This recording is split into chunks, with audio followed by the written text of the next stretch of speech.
Hello, and thank you for inviting me to speak with you today. I'm going to be discussing two teaching strategies, inquiry-based learning and group discussion, and the topic I'm going to be teaching is environmentalism. Part of the reason why I'm interested in teaching from an inquiry-based learning perspective is because I feel like it highlights the learner's experience. It creates a very stimulating educative environment for myself and for my students, and it's also very much a collaborative experience. It has the potential to increase intellectual engagement of the students, and I think these are really important aspects of learning.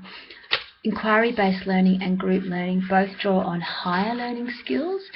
They also draw on a lot of cognition and metacognition. How do we think about our thinking? It involves a lot of critical thinking and deep thinking, and these are skills that students are able to take across to other subjects, and that's why I think they're very important to develop and focus on. Because the topic of environmentalism is a real-world issue, it's very much problem-based. We're going to be looking for a solution through our discussion and through our inquiries. This has an effect on teaching and on the students, and that is studies have shown that when you're teaching a real-world issue, interest for students is maintained and their recall of information is highlighted. Now, I think that just creating learning around a real-world issue creates a very refreshing student environment, and I think the educative setting there becomes very, very stimulating. I'm interested in using both these strategies because they draw on the interconnectedness of knowledge. Whether the students would label it thus or not, I think they do know a lot about environmentalism through Clean Up Australia Day and Nude Food Day and the different strategies this particular school has engaged in. I think just the times that we're in, they do know a lot about it. So I'm going to be drawing out that existing knowledge and scaffolding that with new knowledge. And in that way, I think it creates a very supportive environment. It becomes very informative for the students. And I think there's something, really stimulating in finding out what you already knew about a topic and then bringing to that a whole new set of information. Because the topic is broad, I've decided to use a little bit of direct instruction, probably at the start of the topic, to help set the parameters of the project, clarify terminology and an overview of the topic for my students. I'm going to be very much curriculum focused. I know this is important for teaching and for the school. So even though the broadness of the topic is what's keeping it interesting, I will always maintain that curriculum focus for the topic itself. When I'm using group discussion in relation to environmentalism, I think this is not just informative but also very stimulating because it creates a collaborative experience. Debate is very, very healthy for children.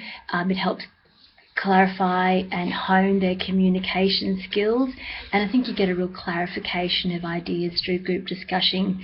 I'm also going to be using peer learning. Studies have shown that students learn very, very well from their peers through shared language, and they're able to take criticism from their peers in a way that they may not from a teacher. So I'm really looking forward to the peer learning informing how we're learning across the different stratas of the topic. Environmentalism is in itself, of course, a really pertinent topic to our times, very, very interesting, creates a lot of debate. So there should be a high level of social interaction. I'm going to be expanding, I hope, for the students their socio-economic perspectives, because we do have a broad range of perspectives here, a broad range of socio-economic groups at the school. So that will be exposed to them, how their peers think about the topic. This topic in itself, of course, helps support, which is important to all of us, student involvement. I'm going to be myself aiding that through using groups of 2 and groups of 3 and groups of 4, so mixing up my strategies within the strategy. I'm also going to be really aware of the group dynamics and the group norms, and I'm going to be aware of what's forming, being aware of any stigmatism forming within a group, and I'm going to mix up the collaborative experiences for them. I'm also going to be lifting the cognition levels by mixing up the different groups. Studies have shown that if you mix cognitive levels, you help raise the overall level of a group in terms of their learning. I think there's also other less quantifiable skills that are learnt through group learning. I think the advantages of the strategy itself is that it increases tolerance, it increases an awareness of what are the societal norms and what's expected of us, and how is this fostered. A lot of consideration and cooperation becomes inherent within the learning, and these skills are developed.